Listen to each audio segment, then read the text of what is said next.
The first emergency siren started screaming at 2:17 in the morning. By 2:24, 69 homes in Pine Hollow Estates were taking water.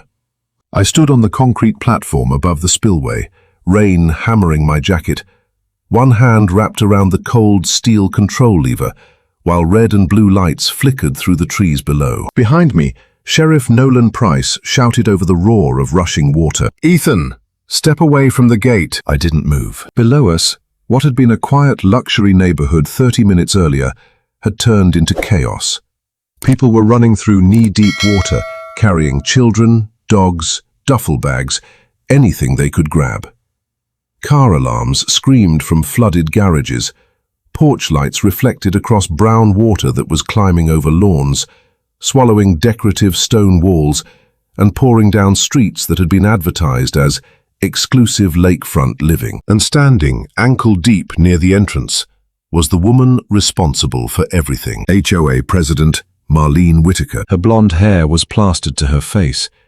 She was wearing silk pajamas under a soaked trench coat, and even from 50 yards away, I could see the rage in her expression. She pointed at me. "He did this!" she screamed at the deputies. "Arrest him!" Sheriff Price looked from her to me, then to the open spillway, then back at Marlene. "Ma'am, get to higher ground." "You don't understand.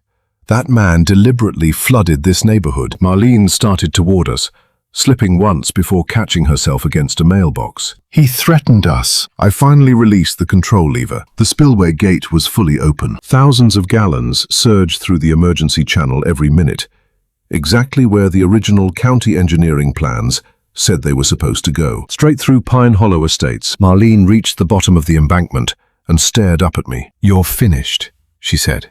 "Do you hear me? You'll lose your land, your house, everything." I looked at her for several seconds. Then I said, "You burned everything I had for winter." Her jaw tightened. "That was an accident." "Twice?" She stopped. Sheriff Price looked sharply at her. I continued. 4 cords of seasoned firewood, 200 bales of hay, diesel storage, feed, generator fuel. Everything my family needed to make it through a Wyoming winter. Marlene's voice dropped. "You can't prove anything." Lightning flashed over the hills. For 1 second, the entire valley turned white. And in that flash, I saw it again. My storage barn 6 months earlier, collapsing in flames. Then the replacement stockpile, burning 3 weeks ago. Both fires starting after anonymous HOA complaints. Both times Marlene showing up before the firefighters. Both times smiling. Sheriff Price stepped closer to me. "Ethan, I need you to tell me exactly what happened tonight." I looked toward the flooded neighborhood, then at Marlene, and finally at the old spillway control box beside me. "You want to know what happened?" I pulled a folded county map from inside my jacket. "Then you need to understand why these 69 houses were never supposed to be built here in the first place. My name is Ethan Caldwell. I was 53 years old when Pine Hollow Estates decided that my land was standing in the way of their version of progress. I lived outside Red Creek, Wyoming, on 340 acres my grandfather bought in 1968. Most people saw pasture, pine trees, an old timber house, and a reservoir tucked against the northern ridge. I saw my family's history. My father taught me to repair fences there. My mother planted the cottonwoods beside the house. After my parents died, I stayed and ran a small cattle operation while working as a heavy equipment mechanic. I wasn't wealthy, but the land was paid for, and it was mine. Every autumn, I prepared for winter like my father had taught me. Hay went beneath the equipment shelter. Firewood was stacked under a long metal roof beside the barn. Feed filled sealed bins. Diesel went into an approved storage tank.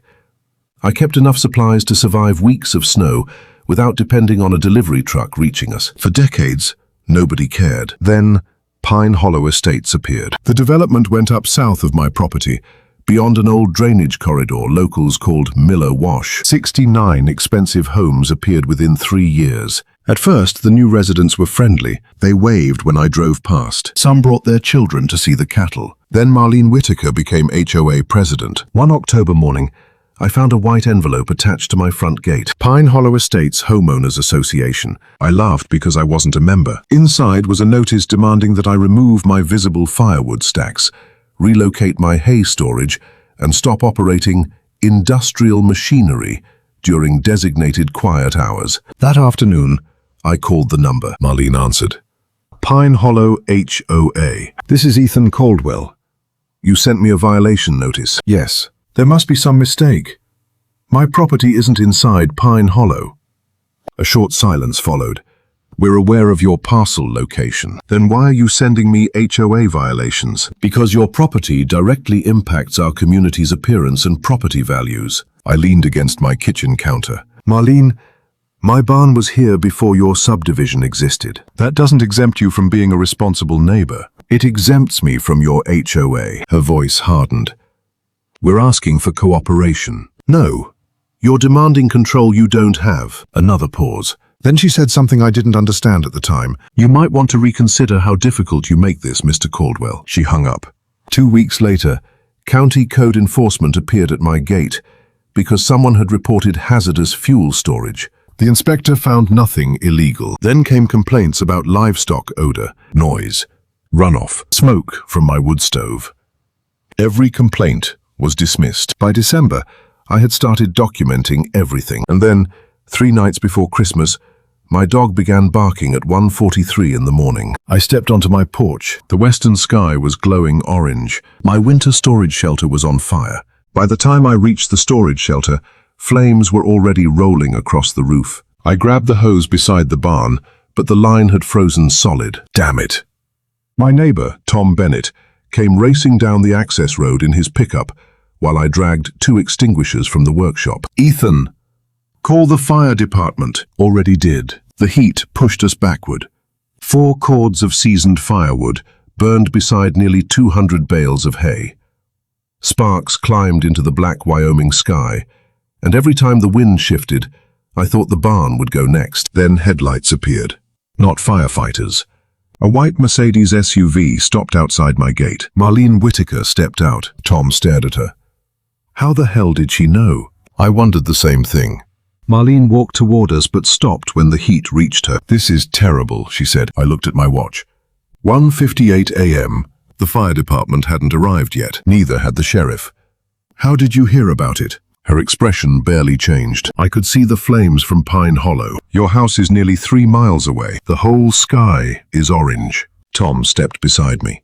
You drove 3 miles toward a structure fire in your pajamas. Marlene's eyes moved to him. I came to make sure nobody was hurt. The volunteer fire department arrived minutes later, ending the conversation. The official investigation listed the cause as undetermined. I rebuilt. New hay, new firewood, new storage racks.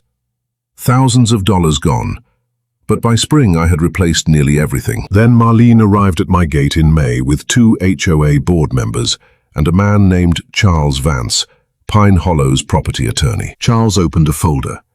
The association would like to purchase approximately 48 acres along your southern boundary. My land isn't for sale.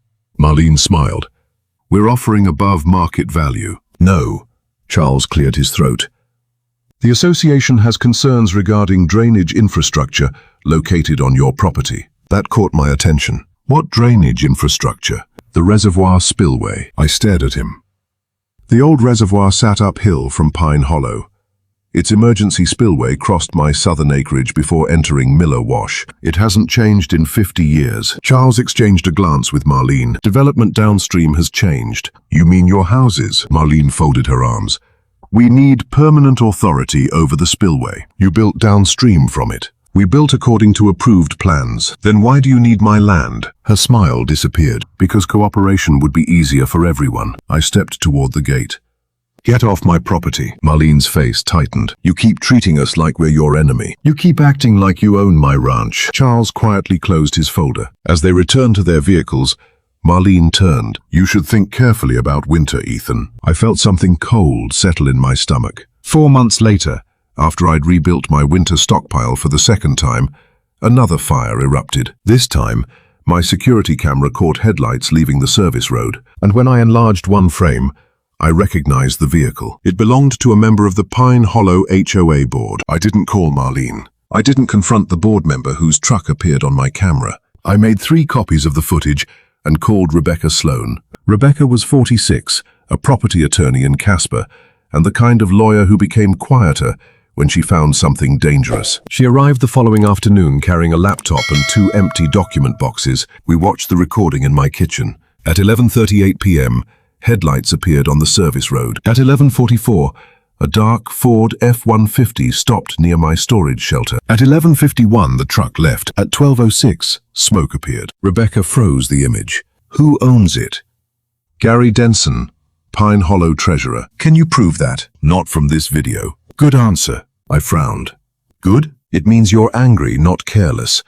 We prove things before we accuse people. She closed the laptop. Now show me the spillway. We spent an hour walking the reservoir, emergency channel, and southern boundary. Rebecca stopped where Miller Wash disappeared beneath a landscaped berm constructed by the development. Was that always there? No. She photographed it. 3 days later, we were inside the county records office, surrounded by subdivision plats, drainage studies, permits, and engineering reports. That's where the contradictions started. Pine Hollow's original 2019 drainage plan clearly marked Miller Wash as an emergency overflow corridor. Rebecca traced the blue line with her finger. It runs directly through the development. Exactly. But their final subdivision map shows houses here, 69 of them. She looked at me. What happened to the overflow corridor? The approved final map labeled it inactive natural drainage feature. Rebecca leaned back. Natural drainage features don't become inactive because somebody types it on a map. We requested the engineering revisions. One document was missing, then another. A county clerk named Susan Hale finally brought us an archived inspection file. Inside was a letter from civil engineer Nathan Cole, dated February 2020. Rebecca read it twice. Listen to this. She lowered her voice. Development within the Miller Wash overflow path is not recommended unless upstream discharge capacity is permanently restricted. I stared at her. Restricted how? She flipped the page. By modification or closure of the Caldwell Reservoir emergency spillway. My stomach tightened. Nobody had ever contacted me. Nobody had permission to alter it. Rebecca kept digging. We found emails showing Pine Hollow's developer had promised county planners that a private easement agreement with my family was pending. There had never been an agreement. Then Susan returned carrying an older survey tube. You may want this. Inside was my father's 1987 reservoir easement map. Stamped across the bottom were 4 words, emergency discharge shall remain unobstructed. Rebecca went completely still. Then she pointed to another notation. The spillway wasn't merely permitted. Under the original county flood control order, I was legally required to operate it when reservoir levels reached the emergency threshold. Rebecca looked toward me. Ethan, Pine Hollow didn't just build near a spillway. She tapped the map. They built 69 houses inside its legally protected emergency discharge corridor. Rebecca didn't let me leave the records office with the original map. Certified copies first, she said. By Friday, we had something even worse. Nathan Cole, the engineer who had written the 2020 warning, agreed to meet us at Rebecca's office. He arrived carrying an old project laptop and a folder thick with printed emails. I quit Pine Hollow because of this, he said. Rebecca leaned forward. Because they built in Miller Wash? Because I told them not to. Nathan opened an email dated March 11th, 2020. The sender was Pine Hollow's original developer. Copied on the message were 2 future HOA board members, including Marlene Whitaker. The final paragraph made my hands tighten around the chair. Caldwell will eventually sell. Until then, keep the spillway issue out of homeowner-facing documents. Rebecca looked at Nathan. Is this authentic? I'll testify under oath. Then he showed us a second attachment, an internal flood model. 69 red rectangles covered the discharge corridor. Each represented a house. Every one was marked high inundation risk, emergency release event. They had known. Before foundations were poured, before families bought homes, before Marlene ever sent me a violation notice. Rebecca sat back. This is the smoking gun. I thought that would make them retreat. Instead, they attacked harder. 2 mornings later, Pine Hollow residents woke to an HOA email naming me as a potential threat to community safety. It claimed my poorly maintained reservoir created an unacceptable flooding hazard. That afternoon, 3 local reporters appeared at my gate. By evening, Marlene was standing in front of a television camera. We've repeatedly asked Mr. Caldwell to cooperate, she said. Unfortunately, he has refused reasonable safety measures. I nearly threw the remote through the window. Rebecca grabbed my wrist. Don't. She knows they built in the channel. Exactly. Let her keep talking. Then came the second fire.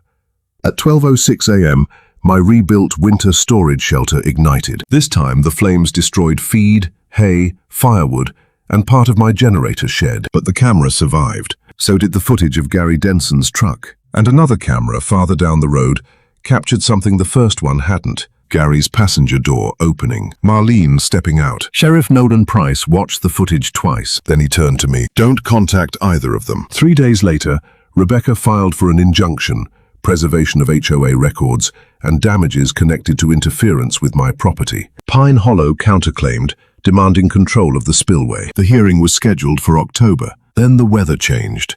A powerful storm system settled over the mountains. Rain fell for 36 straight hours. At 1:40 a.m., my reservoir alarm activated. I drove through the storm and watched the gauge climb toward the red emergency line. Rebecca answered on the second ring. Ethan, the reservoir's almost at mandatory release. Silence.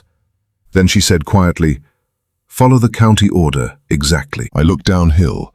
69 houses were sleeping in Miller Wash, and the water kept rising. The hearing happened 11 days after the flood. By then, every local station in Wyoming seemed to have shown the same footage. Pine Hollow underwater, families being evacuated, and me standing beside the open spillway. The courtroom was packed. Marlene sat behind Charles Vance, with Gary Denson beside her. She never looked at me. Charles stood first. Your Honor, 69 families suffered catastrophic property damage because Mr. Caldwell knowingly released water toward an occupied residential development. Judge Eleanor Barrett looked over her glasses. Was the reservoir above its emergency threshold? Charles hesitated. The water level is not the central issue. It was my question. Yes. Rebecca rose, and county regulations required an emergency release at that threshold. Charles turned. We dispute his interpretation. Rebecca placed a certified document on the evidence monitor. The 1987 flood control order filled the screen. Judge Barrett read the relevant paragraph. Operator shall maintain unobstructed emergency discharge and initiate release upon reaching designated maximum elevation. She looked at Charles. What exactly are you disputing? His jaw tightened. Rebecca called Nathan Cole. For nearly 40 minutes, he explained the drainage models, Miller Wash, and his warnings to the developer. Then Rebecca displayed the internal flood map. 69 red rectangles appeared. A murmur moved through the courtroom. Nathan pointed toward them. Every red structure represents a home constructed inside the modeled emergency discharge corridor. Rebecca asked, when was this analysis completed? March 2020. Before construction? Yes. Were decision makers warned? Yes. Charles stood. Objection. Vague. Rebecca didn't blink. Then let's make it specific. She displayed the email. Caldwell will eventually sell. Until then, keep the spillway issue out of homeowner-facing documents. Marlene's face drained of color. Rebecca turned toward Nathan. Was Ms. Whitaker copied on this email? Yes.